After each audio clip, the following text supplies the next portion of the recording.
Hi, everyone on YouTube. Get started in just a moment.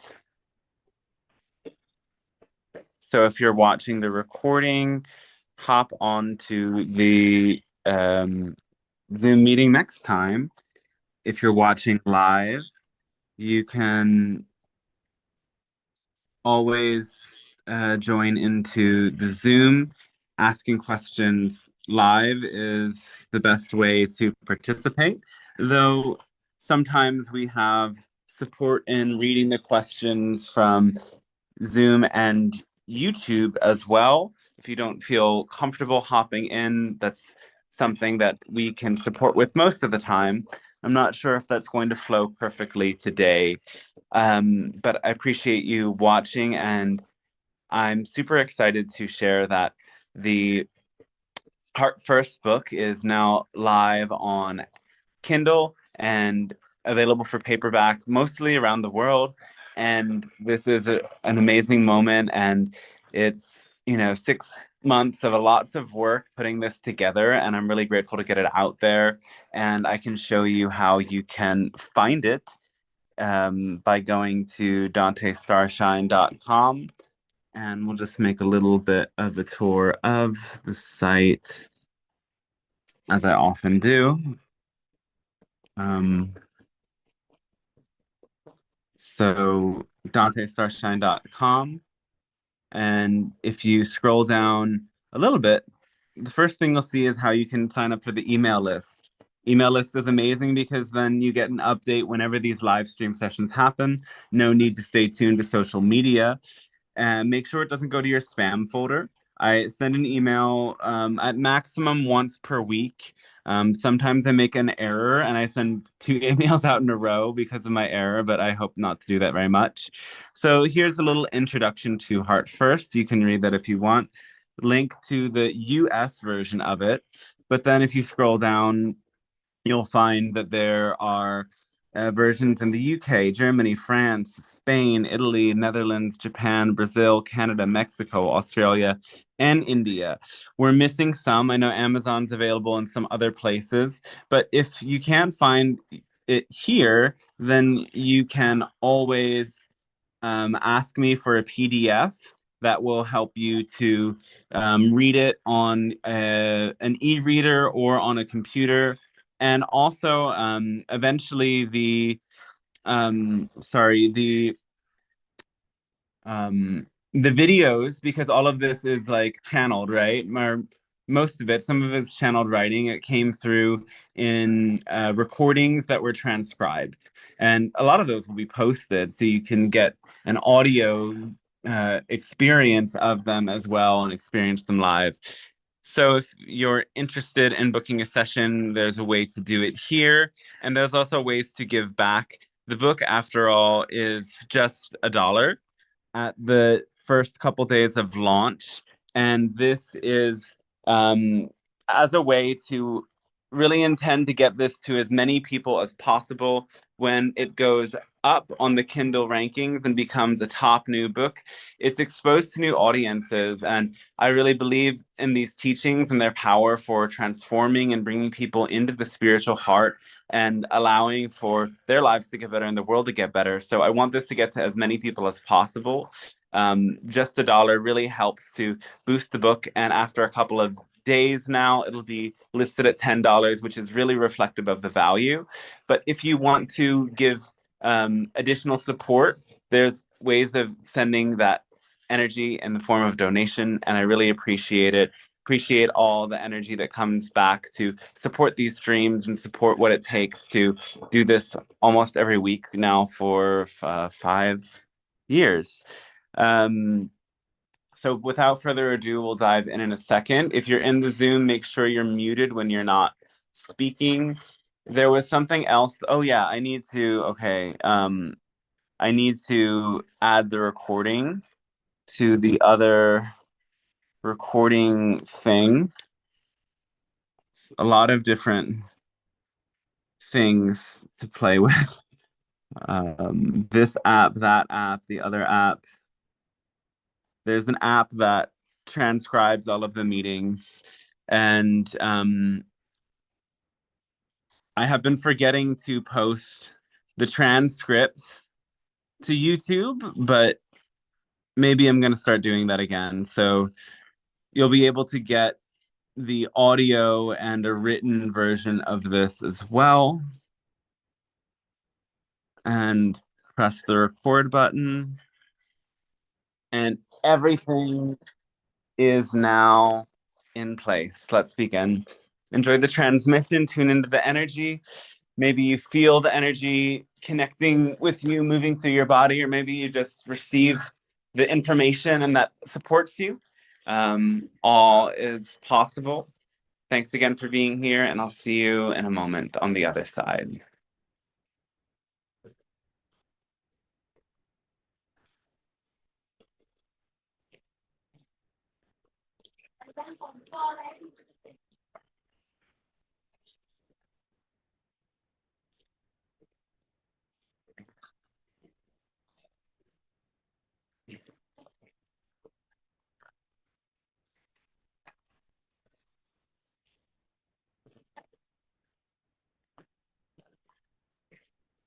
Hello, when we say a wondrous day to all of you at this moment, we are the Pleiadian Council. We thank you for allowing this interaction to take place, for receiving this transmission, for opening the bridge between our realities that allows for energies to reverberate throughout time and space, supporting you and your growth and ourselves and our growth as well.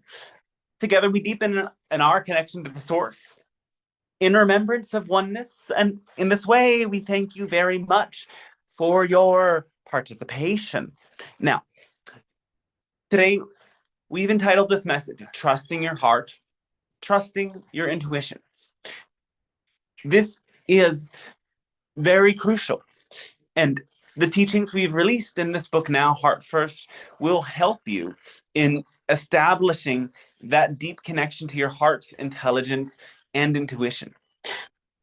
So, what is intuition? There's many expressions of intuition. Intuition is something that you feel, know, and oftentimes see. And you have three primary psychic centers: in your gut, in your heart, and in your head, most connected with the third eye, though also the crown chakras. These chakras connect in what you might consider this upper psychic center. All of these psychic centers are interconnected, meaning the health of one supports the health of the other. In this interconnected way, you have to be able to rely on all of these centers for psychic information. This is both psychic information pertaining to the health of your own body and the emotional balance of your inner being, which is directly related to your health. Though it's also an intuition about the world around you, information coming to you from the world around you.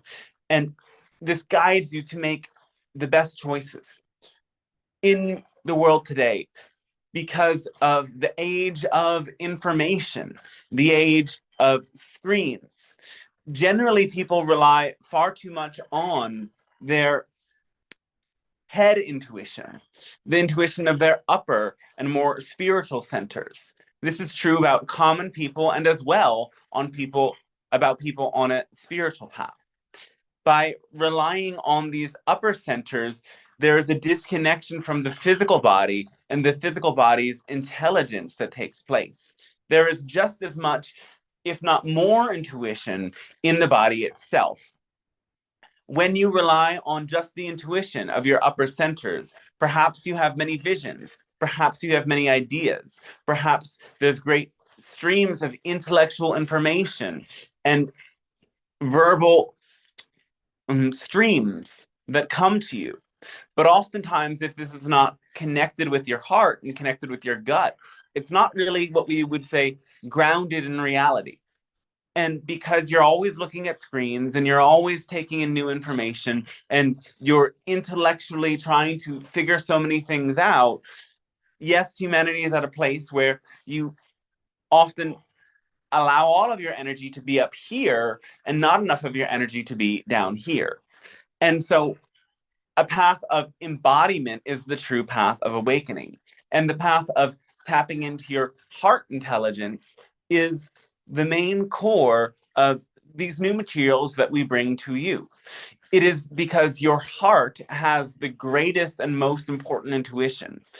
Your upper center is to an extent connected to the spirit, but it's also connected deeply to the past experiences and ideas that you've had. Whereas the heart is a more unconditional and universal place of wisdom. And it's also the seat of your deepest emotional energies. And by learning to let the heart's guidance come through, you will find there is incredible healing and incredible intuition that is awakened. Now, intuition isn't just understanding the world around you, it's understanding what is right for you. And this sensation of opening within the heart, of connection to unconditional love, is the heart's primary intuition and the most important level of intuition to be able to tap into. And as we have shared, there are many ways to tap into this, and it's important to master all of them. In the transmission we've shared yesterday, we spoke very much about these different qualities.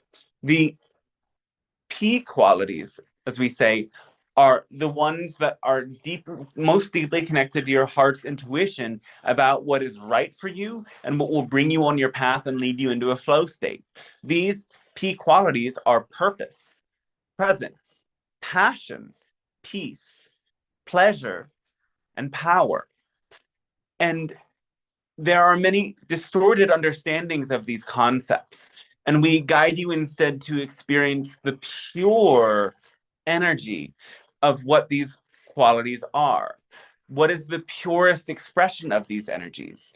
That which you're guided to, that elicits these qualities within you, is right for you. Though, yes, the truth is that sometimes your heart says, yes, let's do this. Yes, let's go there. Yes, let's have this experience. And it feels so right, but something so wrong happens. At least that is how you interpret it. Your heart might have said, go on this journey, go on this adventure, and you encounter mishaps. And sometimes when this happens, people choose to close their heart, and they choose, instead of staying open, to shut down their level of intuition, their level of insight, and their connection to the deep and powerful unconditional love that is within them. And so, by understanding why you encounter difficulties and how to move through them, your heart can stay open. First of all, we will say that you're intuitively guided by this feeling not to get what you want all the time. You're guided by this feeling to gain the spiritual lessons that will serve you most on your path. Sometimes, without learning lessons, you won't be able to manifest a certain experience further down the line. Sometimes the lessons that you learn are not for you, but they are for the other people that you are destined to teach, inspire, and guide on their path. And in this way, every lesson serves you. So you have to shift from that old mindset that the purpose of this life is to get what I want, and instead recognize the purpose of this life is to evolve spiritually.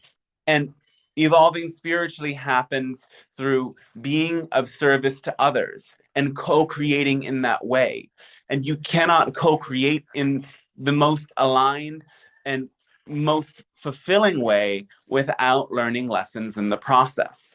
And so the qualities we have described of, yes, the P qualities and all of the others as well, in that acronym, impact, serve you in tapping into your intuition and carrying your actions out in the most complete way. And we have another acronym that describes the laws of the human experience. These are the laws of emotional energy, and they're sort of the physics of how your mental and emotional energy create your experience of reality. These can be summarized with the acronym normal, because they point you to the true new normal. This new normal is embracing that life is super natural. There's nothing abnormal about these truths. Though your world that doesn't believe in energy completely just yet denies them and says they are strange. This normal is here to help your world come to embrace magic and all of these laws. And so the N stands for the law of neutrality. The O stands for the law of oneness. The R is the law of reflection. The M is the law of mirroring. The A is the law of, one moment, yes, but the L is the law of love. There's a reason we have to come back to the A. We'll get there. We have to first start with this law of love.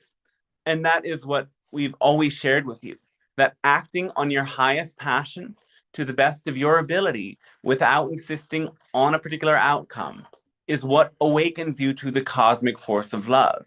This is what is most aligned on your path and will serve you in the deepest and most complete way in embracing what is true for you and discovering your own path back to source.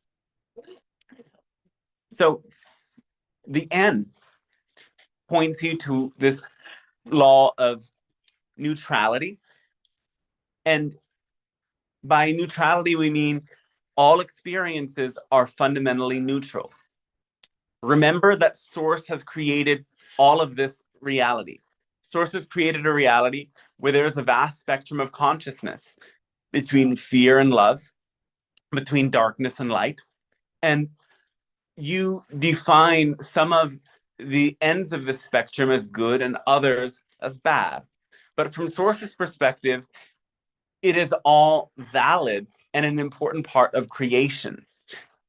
And understanding this law of neutrality points you to recognize and realize that you are the creator of your own reality, the creator of your own experience. You give life meaning. It does not have built-in meaning. And this allows you to stay fully open, fully connected, and fully compassionate in your way of opening your heart to all beings. And by staying this completely neutral, when you have a difficult or challenging experience, you can come to embrace within it, there are lessons. There are ways to grow from this. Within the law of neutrality, we want to remind you of these two very powerful questions that you can always ask yourself when you find that you are out of alignment with love, and you're in an emotional state of being that you don't prefer to be in. The first is, what am I learning from this experience that I could not have learned any other way? And a follow-up to that question would be, how is that lesson going to serve me? And in understanding how the lesson will serve you, you stay grateful. The other very important question is, what am I believing to be true that would cause me to feel the way that I'm feeling in this moment? Usually it is a belief about yourself. Sometimes it's a belief about reality, though beliefs about reality are ultimately a belief about your own relationship to the source. So it's also a belief about you. Question these beliefs, discover them. And as you discover them, use the power within you to neutralize them, release them by directing yourself to find evidence for opposing beliefs that point you back to love. Now, the N also has another meaning, and this is another law that we describe in great detail called the law of true needs. These are the ultimate things that you need to thrive. And again, they are breath, water, food, shelter, relationship, and self-expression. And if you give yourself all of, oh yes, and we forgot sleep in there. Sleep is actually slightly more important or slightly more immediate of a need than food. Anyway, these needs, if you fulfill them completely, will allow you to thrive. If you meet these needs in a great way, you will thrive, and everything else that is relevant for you will come towards you. Instead, many people attach to their desires, they cling to outcomes, and they get so involved in what they think needs to happen. When you focus on what you truly need, you will thrive without doubt. The law of oneness for the O states that all is one. The one is an all. And this allows you to recognize the interconnectedness of all beings, the interconnectedness of all life. It allows you to see you are not separate from the world around you. The R is about reflection. When you start to see reality as a mirror, you start to see that everything you experience has something to show you about yourself. You come to see that what you admire in other people are the qualities within you that you love the most. If you feel what they call limerence, infatuation, or putting someone on a pedestal, idealizing them, all of these qualities are projections of your own potential. When you reject that you have the positive potential to embody some wondrous virtues and qualities, you will instead attach to other people upon whom you project the inner light. And therefore, reality is a mirror, this other person is a mirror for your own greatness. But this also happens with judgment. When there are people that you condemn, that you resist, that trigger you so much that you cannot relate to with an open heart, they are mere reflections of the negative qualities within you that you work very hard to suppress, avoid, or deny. And so this law of reflection allows you to take a deep level of ownership, accountability, and connect so deeply within yourself that you come to understand why you are having the responses to the mirror that you are having. Because reality is a mirror, nothing changes until you do. R also stands for the law of, yes, it is repulsion, which is the other side of the coin of the law of attraction. And it's not just that you attract experiences with positive energy, you repel experiences with negative energy. the law of attraction we explain in a very different way. It expands from that law of love and the law of oneness.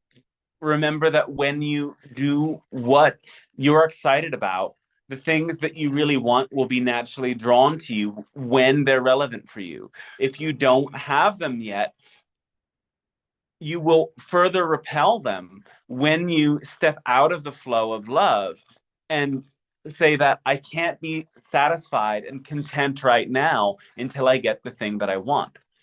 All expressions of insistence and attachment repel the very things that you seek. And so the laws of attraction and repulsion are a sort of expansion upon this law of love and are built out of it. They are a deep nuance to it. Now,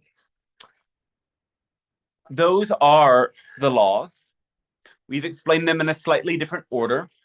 The order is not ultimately relevant in this model, but again, when you understand them and understand how they work, you will be more capable of staying in a positive state and therefore trusting your intuition. Again, all of these laws will help you understand why your heart's guidance might have led you to something that wasn't what you thought you were heading towards. It might be just because you've had to learn a lesson and that lesson will serve you later. And embracing the law of neutrality will help you stay grateful for that lesson. And it will help you to open your heart and mind to seeing how this lesson is going to help you grow in the future. You can also start to question, how has the universe been trying to teach me this lesson through other experiences in the past? What experiences have I already had that were leading me to this lesson? This way, you will start to recognize the pattern. And even if you don't get what you wanted, you can find gratitude because you can see how this experience is breaking you out of the pattern. Now, yes, if you followed your heart, sometimes you didn't get exactly what you wanted because there was this attachment that caused a repulsive energy that pushed away the very things you were seeking. Now, repulsion can also be actually something positive. Repulsion sometimes is that there is not a resonance between two energies, and therefore, instead of coming together, they move away from each other.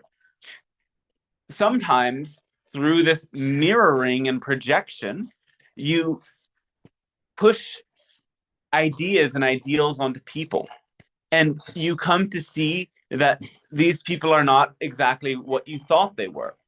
And you might be rejected or pushed away. But again, you are the one saying that this is a good thing or a bad thing.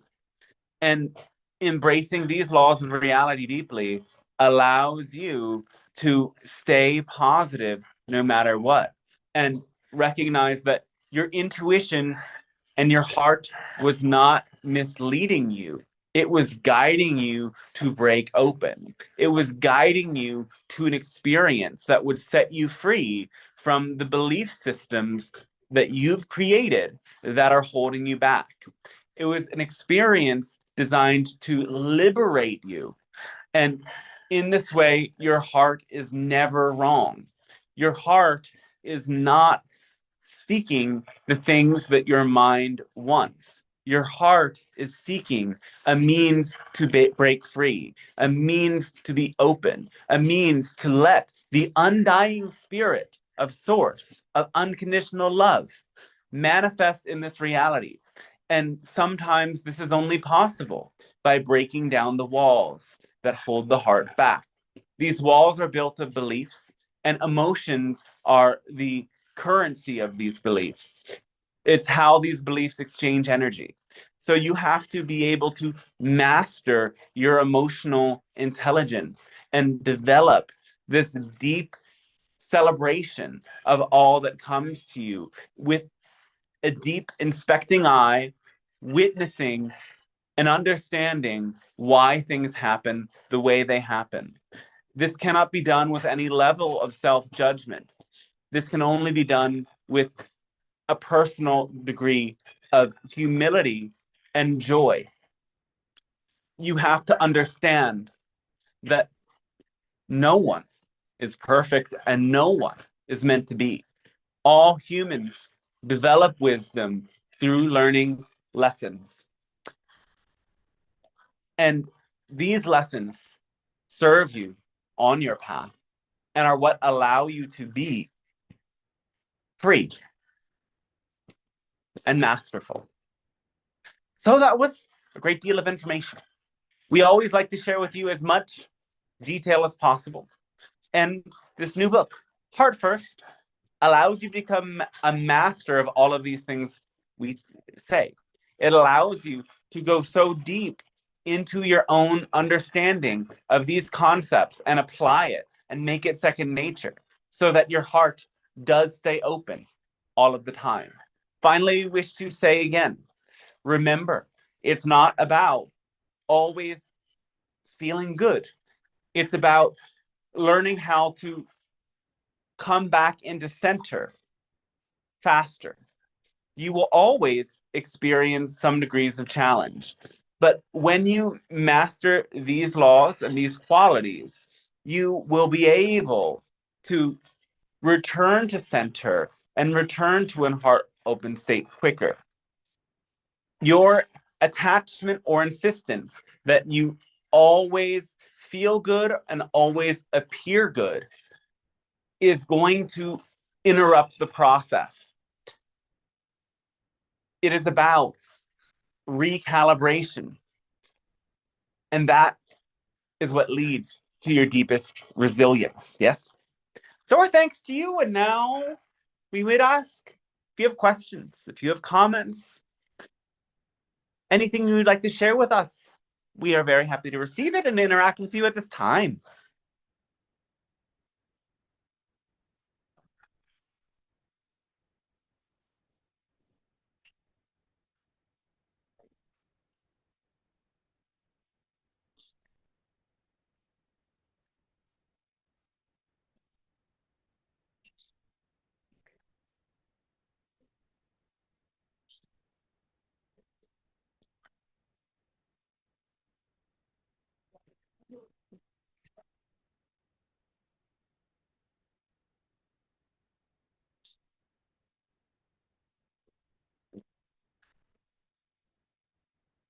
Hello, Pleiadians.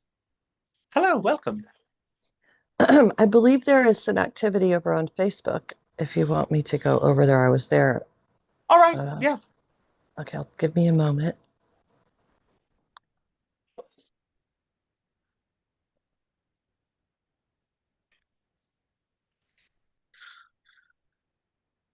Mm.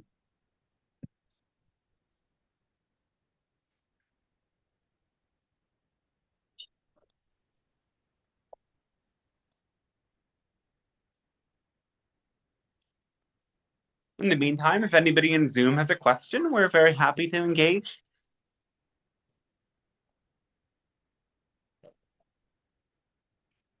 I'm sorry, I'm just not finding it, so I'm going to mute myself for the moment. All right. Are you sure you're not looking on YouTube? Yes?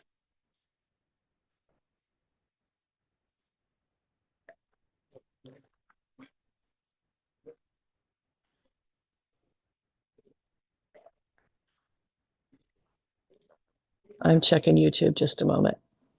All right. Oop.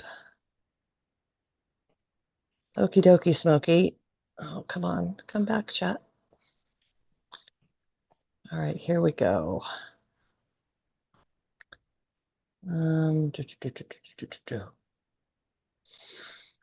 This is from Tadu. All right. We're enlightened beings like Buddha and Jesus, aware of the parallel reality shifts that make up our reality. and of extraterrestrial beings like the Pleiadian Council?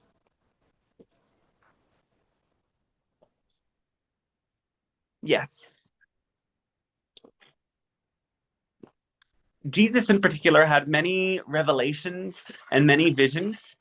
He was initiated into mystery schools, and he learned to enter very deep altered states of consciousness. In these states of consciousness, he had deep interactions with some of his own guides. These guides are parallel reality incarnations of him. In particular, he had Arcturian connections that served him and allowed him to integrate much of the wisdom that he came to share and some of the powers that he developed and demonstrated in his time. Buddha also was aware of the nature of these other realities, and he had many connections to nature spirits and the different deities that the cultures that he worked with related to. However, his teaching was meant to direct people away from some of the ritualistic approaches that he found limiting to their connection to pure presence and their mastery of the mind. Though there were different beings that helped him in this way master the mind, what he ultimately knew was that one does not have to have ritual or paranormal experience in order to become a master of the mind.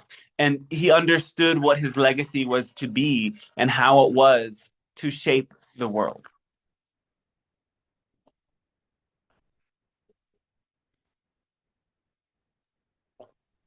Lovely. There is another question. A name I can't read. I believe it's Korean, but I'm not certain. All right. Okay. To create a rainbow body, do we need to live by the PC's passion formula? Do we need a specific meditation method? Do we have to create a rainbow body to become an ascended master? Thank you. Well, part of it is recognizing that this rainbow body already exists at a template level. Remember, everything that you could conceive of already exists. All of the parallel reality versions of yourself already exist. The version of you that is enlightened and has already mastered this rainbow body does exist. And so, yes, in following what we share, this law of love, acting on your highest passion, and we would also add your highest pleasure, power, peace, presence, and so on, your highest purpose. You know all of these energies through that same feeling and frequency that arises in your heart. This is your own personal path. Now, we would say, if this feeling in your heart guides you to a specific spiritual teaching, a specific teacher, a specific community, and you fully feel an alignment and a trust in that feeling, then you know that that's right for you. And in that sense, whatever brings you into your own mastery will activate this rainbow body. And again, this rainbow body does activate when there is harmony, synergy, and balance between all of the seven chakras. And the crown chakra fully opens to allow within you the transcendental oversoul at a higher capacity. Every soul has their own journey of getting there. Now, if you are drawn to specific meditations to work with this frequency, then by all means, that's a part of your path in getting there. But also, other people might find another means of achieving the same result.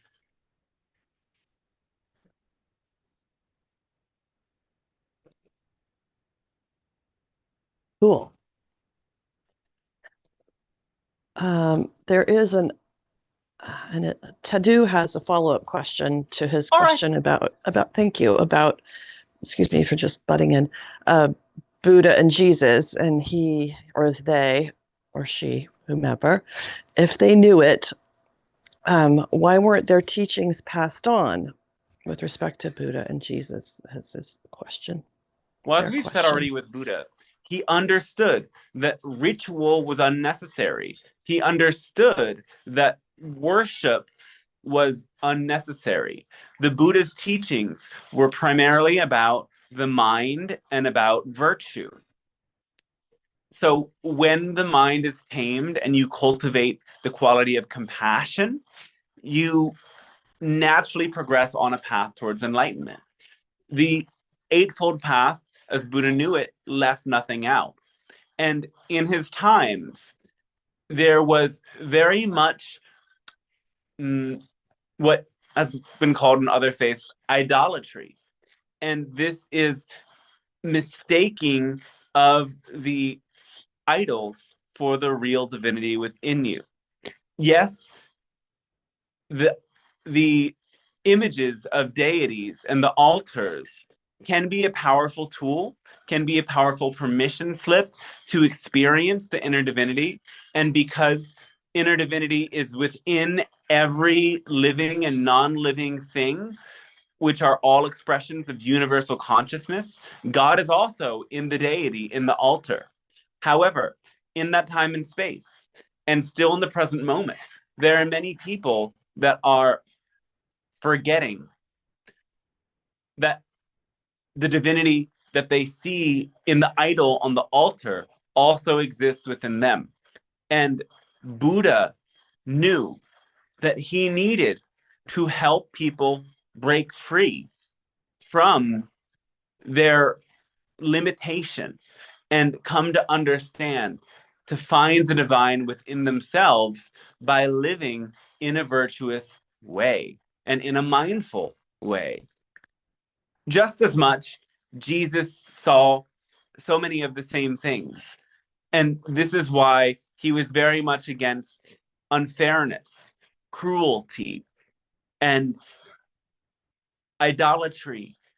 He was very much against so many things within the Jewish faith at that time that were not pure expressions of the connection to the divinity within, based upon his own experiences.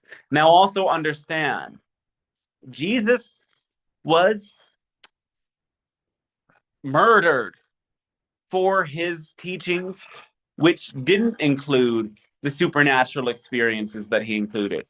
And for example, if he talked about and introduced the concepts of all of the cosmic beings that he had ever met in his many deep spiritual journeys during his lost years, no one would have given him time or space. They would have dismissed him. Instead, Jesus demonstrated his power by performing miracles. And in this way, people came to trust what he had to say.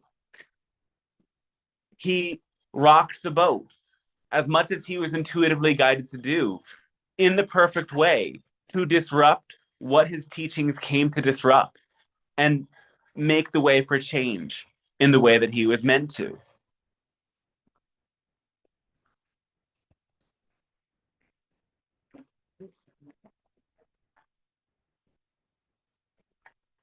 That was fabulous. Okay, the floor All is right. open, everybody. There may have been a question in the Zoom.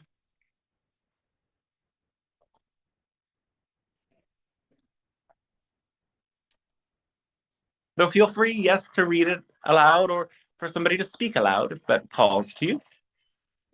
Hi, Pleiadians. Hello, yes, welcome. There is a question in Zoom. It's, can you explain how we are a proton? You are a proton.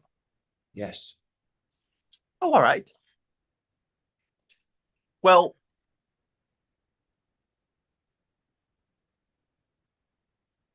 in a sense, this idea is not completely our own, so we don't necessarily connect with it in the same way.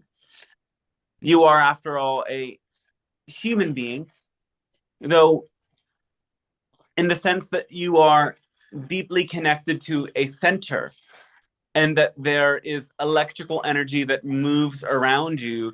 You are at some capacity proton-like. That's what essentially is meant when people say you are not your thoughts. You are more deeply connected to the spiritual center, the spiritual soul within you. The true self is most present deep in the heart. And that is why the teachings to come to know yourself and awaken are about returning to the heart. Thoughts manifest as electromagnetic energy.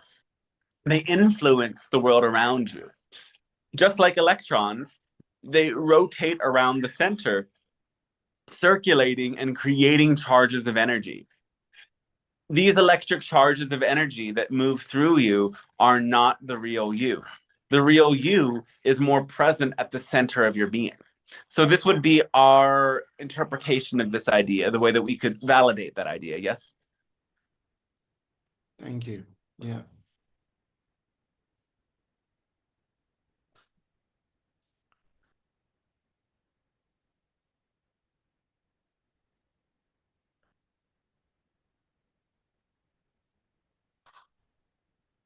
The same person has written, please, could you speak more about the Kalu? The Kalu? Yes, Kalu. And the Essenes. The Kalu are not something we are familiar with, though the Essenes, yes, are ancient mystics that lived primarily in the region of Egypt, and they inherited wisdom that was passed from Atlantis to the ancient Kemets or Egyptians, and finally to the Essenes. Over time, their numbers grew smaller and smaller as there were fewer and fewer people that were capable of handling the frequency of energy that they were working with. And so they then became masters, and they shared powerful transmissions of energy that worked a lot with sound, that worked with what you might now call tantra, intimacy magic, sexual magic. They worked with deep expressions of meditation. They worked with physical movement, sort of like yoga, and a deep inner devotion. And the Essenes were one of the teachers of Jesus and Mary Magdalene, though, yes, there were other teachers and teachings that influenced them and helped them hold the frequency of energy that they held.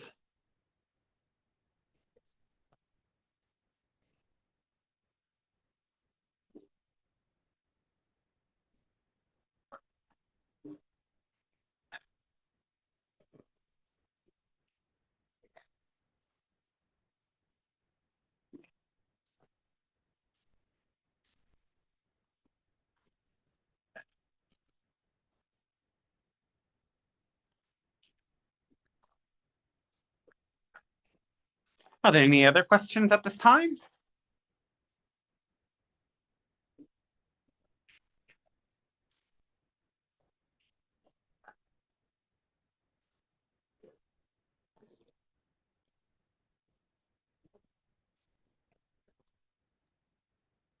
My inner child has a question.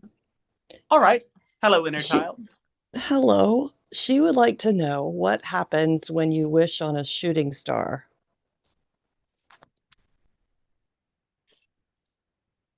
It depends how you follow up that wish, doesn't it? It depends how that wish stays alive within you. Do you remain hopeful? Do you remain open? Do you live in alignment with your heart and let your intuition be open? Do you find yourself on the path that leads to the fulfillment of the wish? Or do you attach to the wish? Do you expect that because you've made the wish, the universe will magically grant it without you doing any of the follow-up? So, yes, rituals and wishes can set the stage for you to profoundly transform if you follow up. You have to be continuously intuitively led and continuously centered in your heart to be able to manifest what the wish was for. Thank you for that. I was sort of musing about the difference between wishing and praying. Like you typically here, we don't pray somebody has a happy birthday. We wish them a happy birthday. And I wish you Yes, good luck on your driving test or whatever it might be. But um, I guess I was thinking about the idea of wishes as prayers. So I appreciate that answer. If there's any more you'd like to say, I'd love to hear it. there's many definitions of this, but we would consider a true state of prayer as a deep connection within yourself. Instead of asking for something outside of you to bring you the results, it's about tapping within yourself to the wisdom, to the balance, to the truth, to the intuition that will guide you to manifesting and experiencing that. This prayer is then a turn inward, a turn towards yourself. And it also involves a state of thankfulness and appreciation for the universe that has given you this life and given you so much. A prayer that is a demand of the universe or God, in a way, separates you from the God within you, from the creative power within you. That is what guides you. That is what illuminates your path.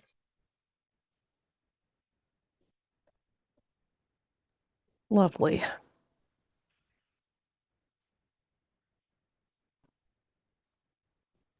Anybody else in the Zoom room have anything they'd like to say? Anything at all? Or ask?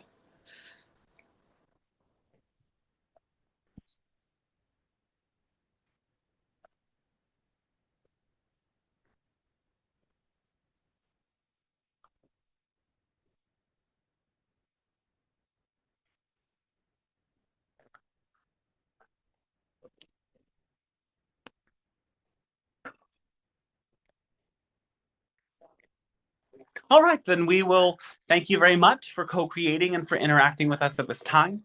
It has been a wondrous opportunity for us to experience you in your reality and for you to experience this frequency and this energy that we may share with you in hopes of bettering your world, bettering your lives, and allowing your hearts to be open and free. Our gratitude and unconditional love, and wish you a fantastic rest of your day then at this time.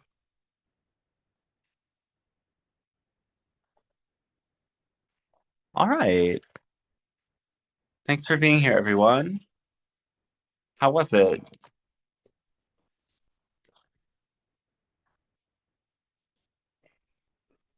It was great, full of information today from what I heard. Yes, wonderful. Yeah. Oh, yay. Awesome. Thanks for being here. Cool to have you join today, Tom. Great to see you from far. Hope you enjoyed it. Thanks, Dante. Yeah, Yeah, it was brilliant. Really awesome. enjoyed. Thank you. And thanks Tom, you for have a beautiful voice, Tom. Ah, thank you very much, Amanda. It's very kind. Of course. thanks for supporting with the questions today, man. And thanks as well, Tom, for asking that one. Great to have you here as well, Jody.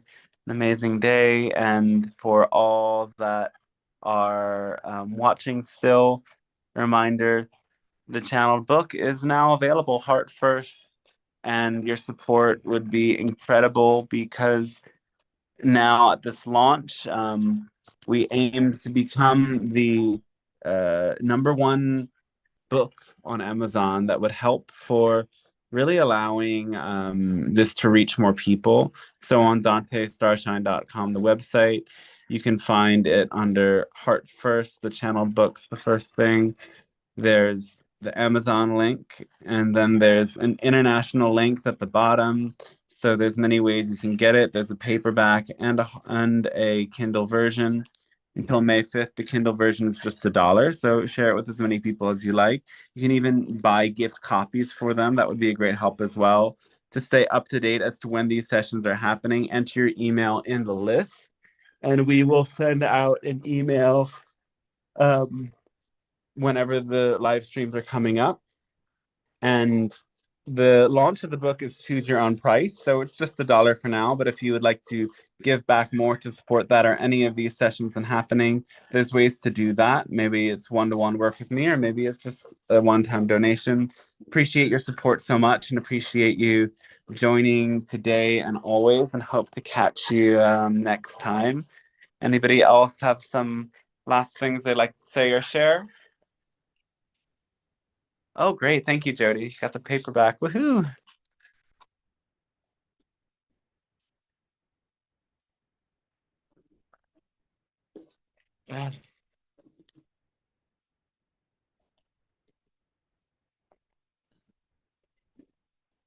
Well, what a way to start the day. I know it's the evening for many people, but my day is just getting started and there's so much to expand into.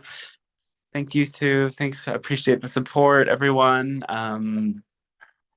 Okay, I guess I'll catch you next time. Stay tuned.